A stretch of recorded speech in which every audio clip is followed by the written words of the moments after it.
Bonjour à tous, ravi de vous retrouver pour cette nouvelle balade. Alors je suis dans un endroit un peu différent qui n'est pas très loin de chez moi, mais je ne vous dirai pas où c'est.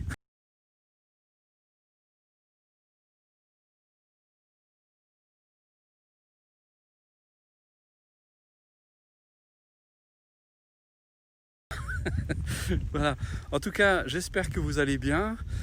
Alors de quoi est-ce qu'on parle aujourd'hui? On m'a beaucoup demandé de parler du lâcher-prise. Alors j'avoue que j'étais un petit peu en difficulté pour en parler parce que pour moi la question ne se pose pas.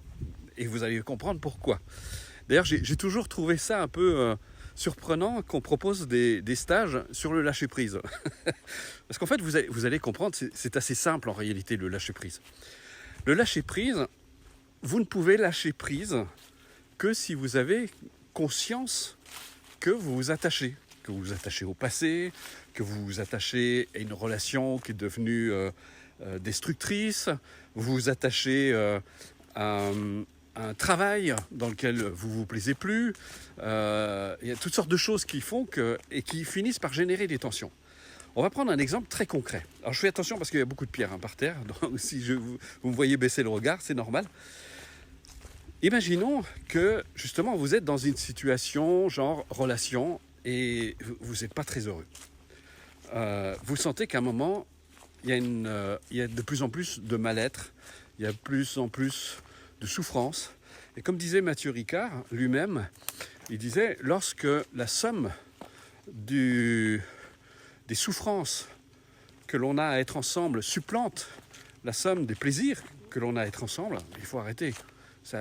La relation n'a plus aucun sens. Donc il y a un moment, il faut faire ce constat. Le problème, c'est que la douleur, elle va venir qu'on s'attache à cette relation. Parce qu'on a peur d'être seul, parce qu'on a peur des conséquences, de ne plus retrouver quelqu'un. Enfin bon, vous connaissez chacun ce genre d'histoire si vous l'avez déjà vécu. Donc il y a toutes sortes de peurs. En fait, c'est la peur qui va faire qu'on va s'accrocher. Et pourquoi on s'accroche et pourquoi on a peur surtout?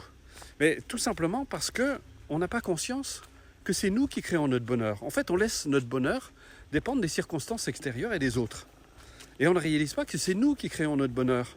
Nous créons notre bonheur avec l'autre. Par exemple, dans la relation, j'ai fait une capsule sur la relation. Nous sommes co-créateurs de la relation. Et dans une relation, et si vous avez suffisamment confiance en vous, ben vous savez que tôt ou tard, puisque une fois que vos objectifs sont clairs, que vous savez ce que vous voulez, comme disait, je ne sais plus son nom parce que je ne l'ai plus en tête, il n'y a pas de vent favorable pour celui qui ne sait pas où il va. Si par contre, à contrario, vous savez ce que vous voulez, les choses sont claires pour vous, eh bien vous savez que de toute façon, vous ferez de nouvelles rencontres, vous rencontrerez de nouvelles personnes avec qui vous pourrez avoir une relation peut-être plus constructive. Et c'est exactement la même chose dans votre travail. Donc à ce moment-là, vous lâchez prise. Vous lâchez prise parce que vous avez conscience que vous pouvez créer autre chose. Il y a un autre point aussi qui fait qu'on s'attache et qu'on n'arrive pas à lâcher prise. C'est parce qu'on n'a pas conscience qu'on est dans un mensonge. Imaginez, je vais prendre un exemple concret. Une personne, on va prendre l'exemple des gens qui se font manipuler. Elle est dans la phase où elle n'a pas conscience qu'elle est manipulée. Et donc, elle pense qu'elle vit l'illusion d'un bonheur, mais qui est complètement faux, qui est complètement fabriqué. Et puis, elle commence à prendre conscience qu'en fait, elle vit dans un mensonge, que l'autre est un menteur. Une fois que vous avez démasqué le menteur, il ne peut plus vous manipuler, c'est fini. En fait, vous lâchez prise. Le lâcher prise, c'est une conséquence. Et si vous voulez lâcher prise, il faut amener de la conscience, tout simplement, dans votre vie. Plus vous avez conscience de la réalité telle qu'elle est, des choses telles qu'elles sont, si vous avez cette aspiration à voir les choses pour ce qu'elles sont et à sortir de ce dupe, du mental, de ce mensonge, et en fait, votre vie est une succession de lâcher prise. Mais vous n'avez pas besoin de faire un stage pour lâcher prise, parce que ça va de soi, c'est dans l'ordre des choses. Vous dites, mais ça, j'en veux plus. C'est pour ça que les bouddhistes, en fait, disent, en fait, il ne s'agit pas de détruire ce que l'on veut plus, parce que, en fait, si vous essayez de détruire ou d'aller contre ce que vous ne voulez plus, vous le faites exister. En fait, il faut plutôt faire exister ce que vous voulez, le bonheur. Et le bonheur, eh bien, il s'obtient en cultivant les causes du bonheur, l'amour, la compassion, la bienveillance, le respect, et commencer le respect de soi, la compassion pour soi, etc. Et puis pour aller vers la compassion vers les autres, et puis d'abandonner ce que l'on ne veut plus. C'est-à-dire d'y renoncer, ce qu'on appelle le renoncement. Le renoncement, c'est pas renoncer au bien, comme on a essayé de nous le faire avaler dans de nombreuses traditions. Le renoncement, c'est renoncer à ce qui crée la souffrance en nous. Et c'est ça le lâcher-prise, en fait. Quand on finit par réaliser que la peur, la colère, la jalousie, l'orgueil, ça vous dit rien, l'avidité, la convoitise, vous mènent dans des impasses et que vous ne pourrez pas trouver de bonheur en passant par là, ben vous les abandonnez. Vous ne les nourrissez plus, vous ne les faites plus exister. C'est ça le vrai lâcher-prise, le vrai renoncement. Donc voilà, j'espère vous avoir éclairé sur le lâcher-prise. Et puis, alors un autre point peut-être aussi, pour arriver parfois à lâcher prise, il faut avoir conscience de sa capacité à créer le bonheur comme j'en ai parlé au début. Nous, on voit dans les stages, quand les gens, justement, on leur apporte un contraste. Parce que dans un stage, ils voient par exemple à quel point, justement, c'est plus simple qu'ils ne l'imaginaient, qu'ils le pensaient, de recevoir et de donner de l'amour, de partager, de créer autre chose. Et ça leur donne des repères. Et du coup, en ayant ce contraste et en ayant cette empreinte, et ce repère surtout, eh bien, ils savent qu'ils peuvent créer autre chose. Et le lâcher-prise est d'autant plus facile.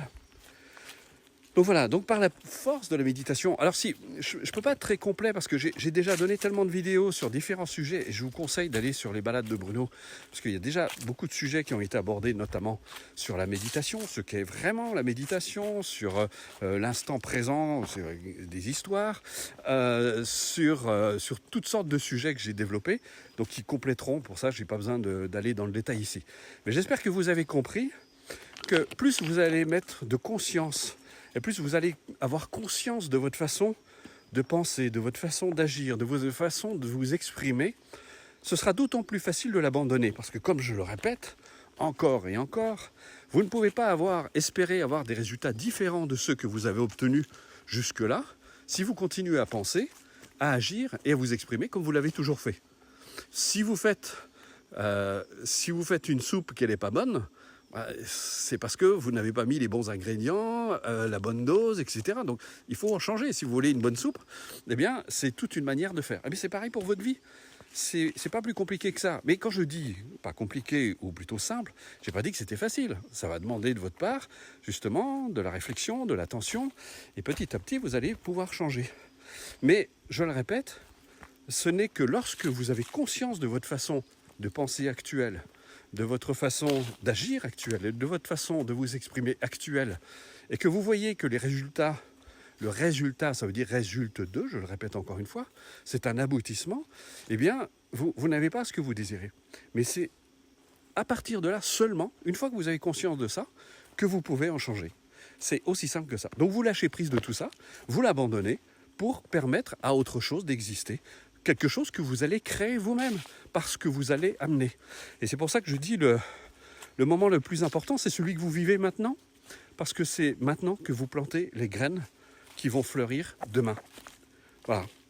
Et bien maintenant, il n'y a plus qu'à... Alors je vous laisse avec un petit témoignage, c'est une personne qui est venue dans un stage, vous allez voir, c'est juste magnifique.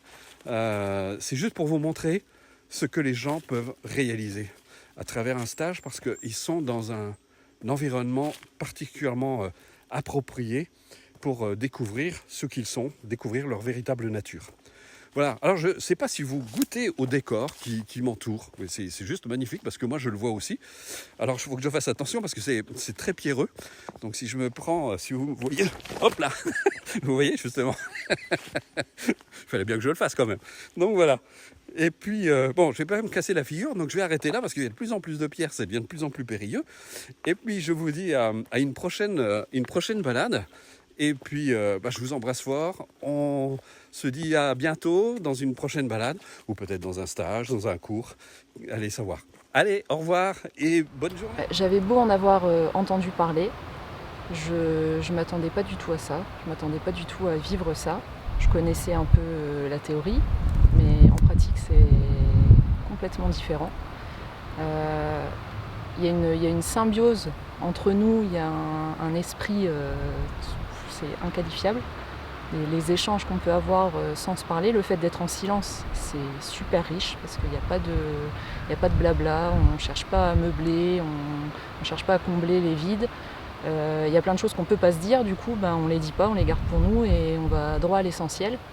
Et on communique autrement et c'est là qu'on se rend compte qu'un regard c'est super riche.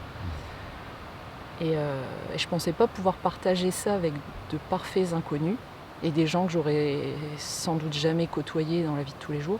Il y a vraiment toutes sortes de profils, d'âges. C'est super riche. Moi, ça m'apporte pour l'instant, je dirais déjà une ouverture. En fait, une ouverture d'esprit énorme. Ça élargit le champ des possibles. Donc là, après, je sais que j'ai les cartes en main pour poursuivre. Et un bouleversement émotionnel important qui fait partie du processus. C'est quelque chose auquel je ne suis pas habituée du tout et je ne suis pas forcément à l'aise dans les groupes. Et là, pourtant, je me sens complètement intégrée. En fait, je ne me sens jamais seule. Et en même temps, j'apprécie énormément les moments de solitude que je peux trouver dans la journée. Et je les mets à profit. Et puis c'est tout bête, mais parfois on est juste assis à côté de quelqu'un, on ne se parle pas du tout pendant 1 heure. Chacun médite, réfléchit, lit. Et il y a la présence de l'autre qui est super importante et qu'on sent énormément en fait. Moi je le vis très bien. Ça me plaît beaucoup et même moi qui me parle souvent à haute voix à moi-même, je le fais même plus là. Donc vraiment je parle plus du tout. Des fois entendre ma voix ça me fait même un peu bizarre. Donc non, ça me plaît beaucoup. Après forcément il y a des frustrations, des fois on aimerait pouvoir se dire quelque chose, on essaie de faire des gestes, venez, parce que on pourra vous dire tout ce qu'on veut, ça aura jamais le même impact que d'être sur place.